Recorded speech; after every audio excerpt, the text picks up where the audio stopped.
Selamat berjumpa kembali Bapak Ibu, Saudari-saudara, umat beriman terkasih dalam Tuhan. Selamat berhari Minggu, selamat beribadah bersama keluarga dan komunitas Anda sekalian. Selamat merayakan Pentakosta. Hari ini hari Minggu, tanggal 5 Juni 2022. Gereja merayakan turunnya Roh Kudus atas para rasul yang kita sebut sebagai Pentakosta. Pentakosta itu berarti hari ke-50. Baiklah saudari-saudara, kita akan merenungkan hari ini kisah turunnya Roh Kudus kepada para rasul dalam Kisah Para Rasul bab 2 ayat 1 sampai 11. Kemudian surat Paulus kepada jemaat di Roma bab 8 ayat 8 sampai 17. Dan saya akan membacakan Injil Yohanes bab 14 ayat 15 sampai 16 dan ayat 23 sampai 26. Dalam nama Bapa dan Putra dan Roh Kudus. Amin. Pada perjamuan malam terakhir, Yesus berkata kepada murid-muridnya, "Jikalau kamu mengasihi aku, kamu akan menuruti segala perintahku. Aku akan minta kepada Bapa, dan Ia akan memberikan kepadamu seorang penolong yang lain, supaya Ia menyertai kamu selama-lamanya. Jika seorang mengasihi aku, Bapakku akan mengasihi dia, dan kami akan datang kepadanya, dan diam bersama-sama dengan dia. Barang siapa tidak mengasihi aku, ia tidak menuruti firman-Ku. Dan firman yang kamu dengar itu bukanlah daripadaku, melainkan dari Bapa yang mengutus aku. Semuanya ini kukatakan kepadamu selagi aku bersama-sama dengan kamu.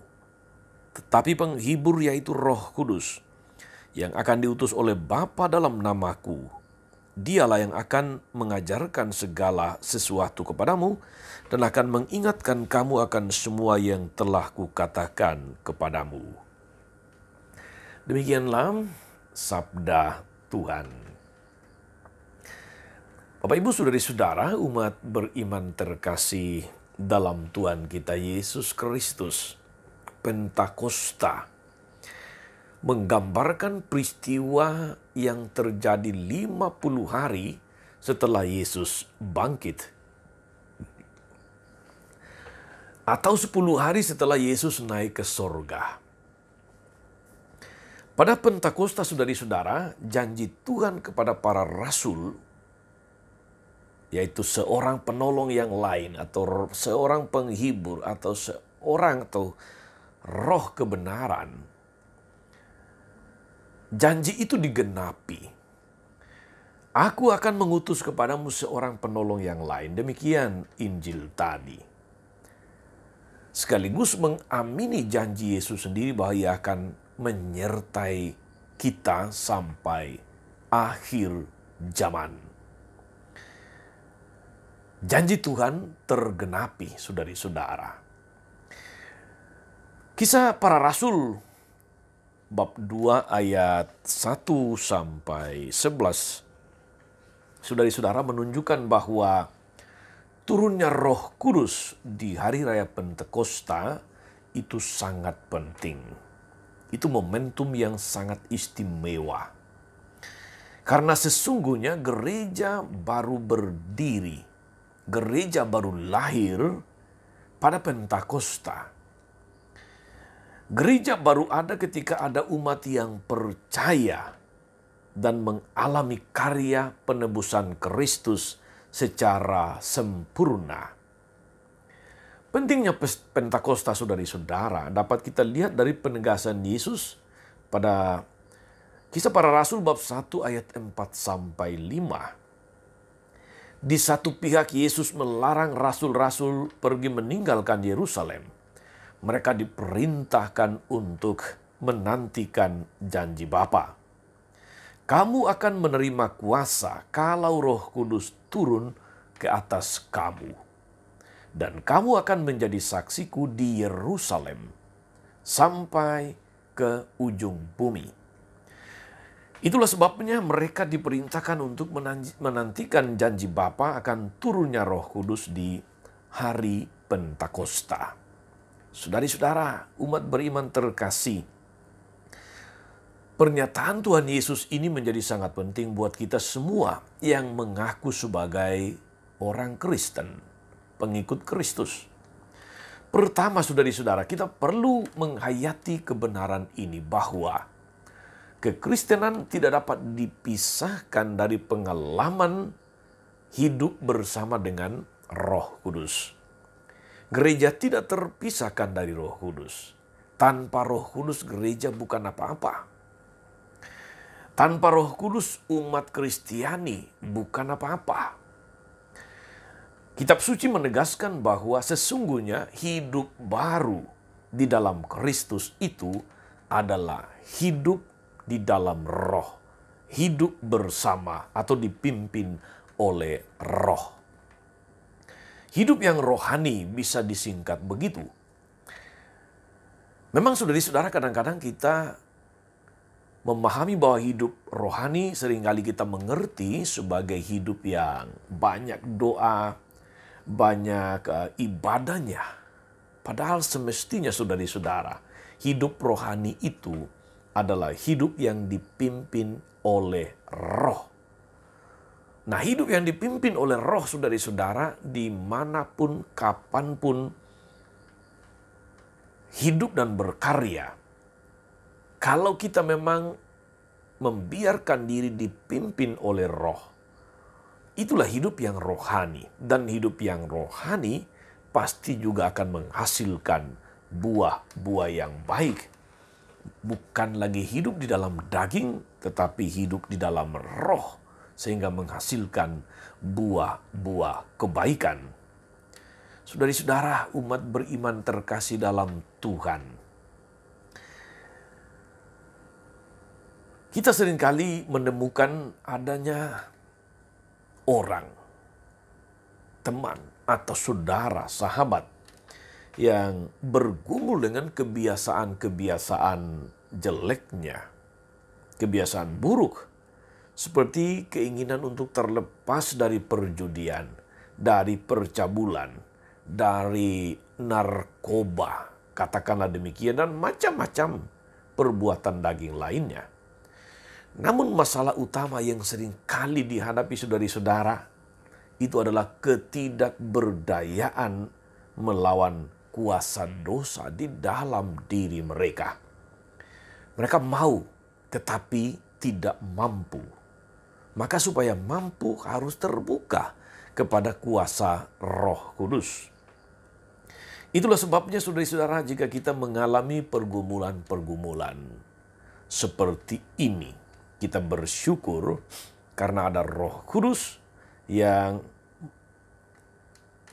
memimpin, menuntun, dan melepaskan kita dari segala macam belenggu, dari segala macam perbudakan dosa, dari segala macam perbuatan-perbuatan daging.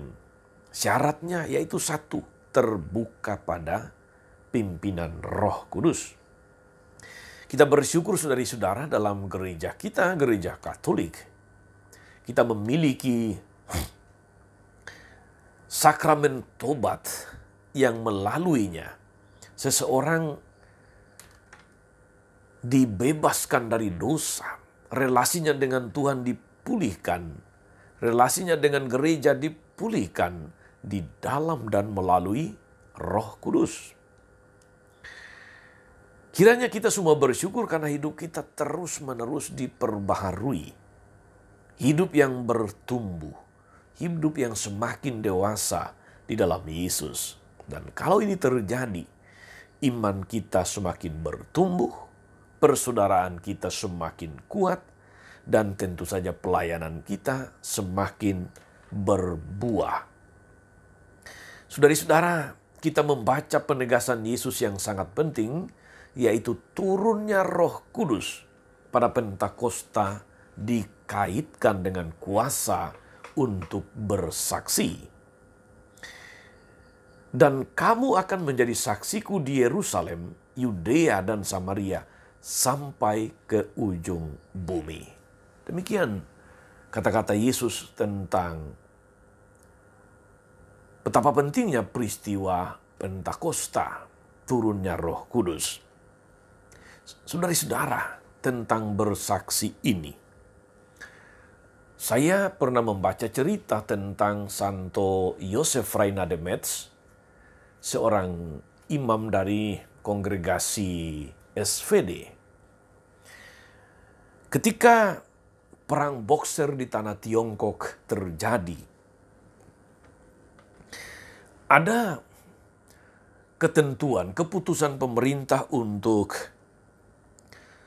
semua misionaris asing itu harus kembali ke negeri asalnya, termasuk Santo Yosef Reina de Metz ini. Sekelompok umat datang bertemu dengan Yosef Reina de Metz dan mengeluh, menyesalkan bahwa Yosef Reina de Metz akan dipulangkan. Itu artinya dia akan meninggalkan umat parokinya. Tapi apa kata Yosef? Apa sikap Yosef Reina de Metz? Dia malah mengatakan syukur kepada Allah, puji Tuhan. Umatnya bingung, kenapa dia justru mensyukuri kondisi sosial yang mencemaskan, keprihatinan ini. Lalu Yosef Reina de Metz mengatakan ini, puji Tuhan karena sekarang telah tiba saatnya. Saat yang tepat, badai dan angin ribut akan menggoncang pohon-pohonan. Namun goncangan itu akan memperdalam dan memperkuat akarnya sehingga semakin kokoh dan kuat. Selanjutnya buah-buahnya akan diterbangkan badai dan menyebar ke seluruh negeri ini. Saudari-saudara, kuasa untuk bersaksi. Yosef Reina de Metz yang menjadi misionaris di Tiongkok, atas kebijakan pemerintah harus pulang, tetapi justru dilihat oleh Yosef Reina de Metz sebagai waktu yang tepat, di mana kesaksian iman Kristiani oleh umat, oleh gereja di Tiongkok itu mempunyai momen yang tepat untuk bersaksi. Itu yang dia gambarkan sebagai angin dan badai akan mengguncang pohon-pohonan, memperkuat akarnya sehingga semakin kokoh dan kuat. Selanjutnya buahnya akan diterbangkan badai dan menyebar ke seluruh negeri ini. Puasa untuk bersaksi. Ini kesempatan yang tepat. Sama dengan yang terjadi pada Pentakosta, saudari-saudara. Turunnya Roh Kudus atau peristiwa Pentakosta itu menjadi momen penting karena berkaitan dengan kuasa untuk bersaksi. Penegasan ini, saudari-saudara, penting di tengah budaya, maksud saya di tengah adanya kebingungan. Karena ada kelompok orang yang mengklaim bahwa seseorang itu telah menerima Roh Kudus dalam hidupnya kalau dia mampu berbahasa roh. Padahal saudari-saudara, seseorang yang dipenuhi oleh Roh Kudus dapat dilihat dari buah-buah yang terjadi dalam hidupnya. Antara lain, keinginannya untuk senantiasa hidup kudus, keberaniannya untuk bersaksi, kemauan ketekunannya untuk memuji dan memuliakan Tuhan menjadi berkat bagi banyak orang. Karena itu, saudari-saudara, kehadiran Roh Kudus dalam diri setiap orang menjadi sangat mutlak, bukan saja untuk meneguhkan dan memberi keberanian kepada saksi, tapi juga supaya orang yang mendengar kesaksian tersebut diyakinkan. Dan benar, dengan kuasa dari Roh Kudus, ketaatan dan kesetiaan para rasul berkembang dengan sangat cepat. menghasilkan buah-buah yang baik, di mana jumlah orang yang percaya dan mengikuti Kristus itu bertambah dengan luar biasa. Saudari-saudara, umat beriman terkasih, semoga kita berdoa, semoga gereja kita menjadi perwujudan dari hadirnya Roh Kudus dalam diri kita masing-masing, yang berani bersaksi di tengah dunia, yang berani menghasilkan buah-buah roh, yang membawa kebaikan, yang membawa kerukunan, persaudaraan, ketenteraman, dan menjadi berkat bagi banyak orang. Akhirnya, saudari-saudara yang diberkati Tuhan, menarik sekali untuk mengamati peristiwa pada hari raya Pentakosta tersebut. Dalam kenyataannya, ketika itu rasul-rasul belum pergi ke seluruh dunia. Namun, melalui pernyataan Alkitab, saudari-saudara, kita melihat bahwa justru di hari Pentakosta, waktu itu di Yerusalem diam orang-orang Yahudi yang saleh dari segala bangsa di bawah kolong langit. Pada ayat 5, Kisah Para Rasul, bab 1 ayat 5. Jadi sebelum rasul-rasul pergi ke seluruh dunia, Allah telah membawa seluruh dunia datang kepada para rasul. Dan mereka mendengar para rasul berbicara, memberi kesaksian dalam bahasa mereka sendiri. Bukan bahasa roh, tapi dalam bahasa mereka sendiri. Pada saat itulah dengan cara yang ajaib Allah mengaruniakan kepada mereka kemampuan untuk mendengar rasul berkata-kata dalam bahasa mereka sendiri tentang perbuatan-perbuatan besar yang dilakukan Allah. Dengan kemampuan berbahasa lain ini, kesaksian mengenai karya Allah yang ingin menyelamatkan semua orang sampai kepada segala bangsa. Semua bahasa akhirnya akan dirangkum dalam satu bahasa, yaitu bahasa cinta, bahasa yang dimengerti oleh semua orang. Di mana ada kasih, di situ hadirlah Tuhan. Ubi caritas et amor Deus ibi est. Maka kita mohon saudari-saudara, supaya Tuhan mengutus Roh Kudus-Nya kepada kita juga, supaya kesaksian kita menjadi kesaksian yang bisa diterima oleh semua orang, yang bisa dilihat sebagai kesaksian yang baik, sehingga banyak orang kemudian percaya kepada Tuhan, mau mengikuti Dia. Selamat Pentakosta, selamat membiarkan Roh Kudus memimpin hidup Anda sekalian. Tuhan Yesus memberkati. Maria Bunda selalu menolong, setia mendoakan kita semua. Amin.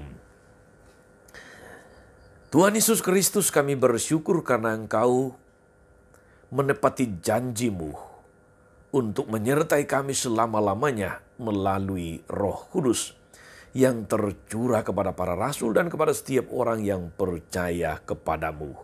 Utuslah Roh-Mu dan baharuilah gereja agar dapat menjadi komunitas yang kian bersatu dan berani untuk membangun dunia seturut hukum dan ajaran kasih-Mu. Seolah Tuhan dan pengantara kami sepanjang segala masa. Amin. Saudari-saudara sekalian, berkatalah turun atas saudari-saudara, atas mereka yang kita doakan atau kita janjikan doa. Mereka yang sakit dan menderita, segala rencana, karya dan pelayanan hari ini Bapa dan Putra dan Roh Kudus. Amin. Tetap sehat, tetap semangat.